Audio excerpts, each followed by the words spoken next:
नमस्कार दोस्तों। तो आज एक मैं आपको कहानी सुनाने जा रहा हूँ, जो कि जिस कहानी के बारे में आप ऑलरेडी जानते हैं और काफ़ी बार सुनी गई है।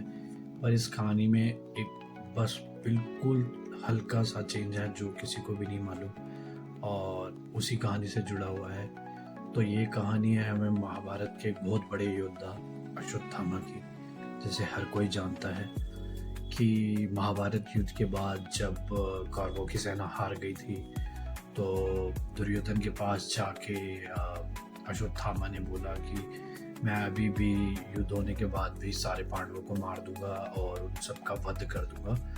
तो वो वहाँ पे उस युद्ध के बाद 36वें दिन रात को निकलता है और पांडवों का वध करने के लिए वहाँ पे जाता है और उन्हें मार देता है। लेकिन जब सुबह होती है तो पता चलता है वो पांडव नहीं थे, पांडवों के 5 पुत्र थे जिनका गलती से वध हो गया था, जो अभी पूरी तरह कुछ चीज़ों को देख भी नहीं पाए थे।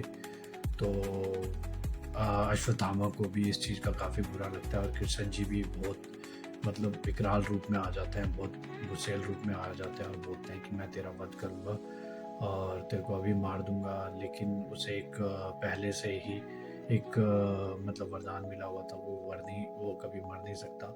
तो कृष्ण जी उसकी मणि जो माथे पे लगी होती है वो उतार देते हैं और उसे श्राप देते हैं कि तू पूरी ज़िंदगी भटकता रहेगा, 2000 और 3000 वर्ष तक हमेशा भटकता रहेगा और तू हमेशा परेशान रहेगा और फिर कभी फ्यूचर में जब मैं दोबारा आऊँगा तब तेरे को मुक्ति मिलेगी। मतलब कि जब कभी वो बोला जाता है कि दोबारा से कल की रूप में आएंगे तो मुक्ति मिलेगी।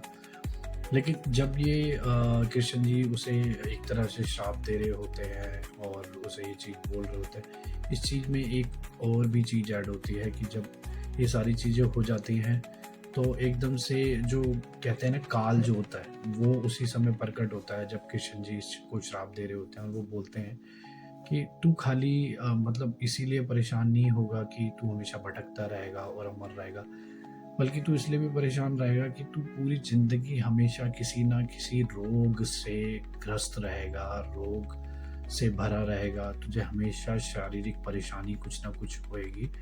और जो भी तू इस परेशानी को किसी भी बंदे को बताना चाहेगा, ठीक है?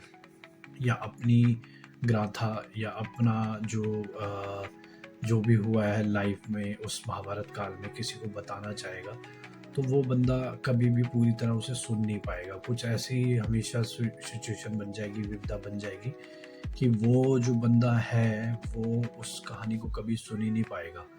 तो एक आध बार ऐसा बोला गया है कि कहीं पे भी मतलब कि उत्तराखंड में या केरला में या उत्तराखंड केरला के आसपास के जंगलों में मतलब ये अश्वत्थामा कई बार परेशान था। कुछ 10 को पहले की बात है, मतलब 100 साल पहले, 150 साल पहले उसने किसी को कुछ बताने की कोशिश की पर कोई कुछ भी नहीं सुन पाया।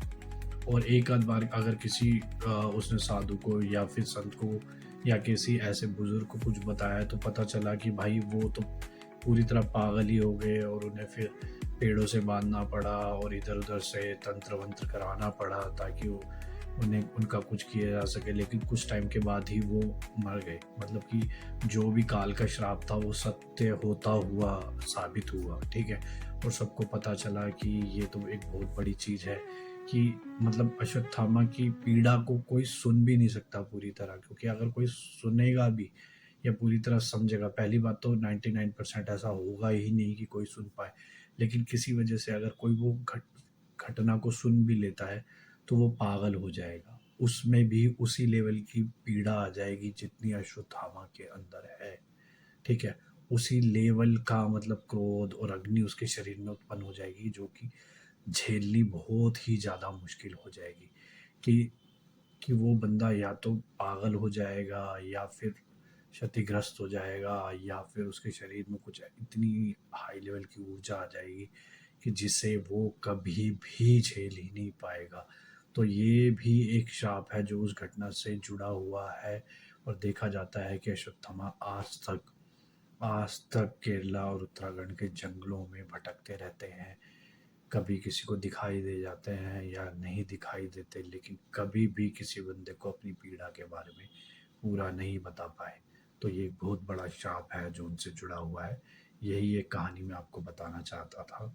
अब अगली कहानी के लिए आप इंतज़ार कीजिए, मैं ज़रूर आपको कुछ ना कुछ नया बताऊँगा। धन्यवाद सबका।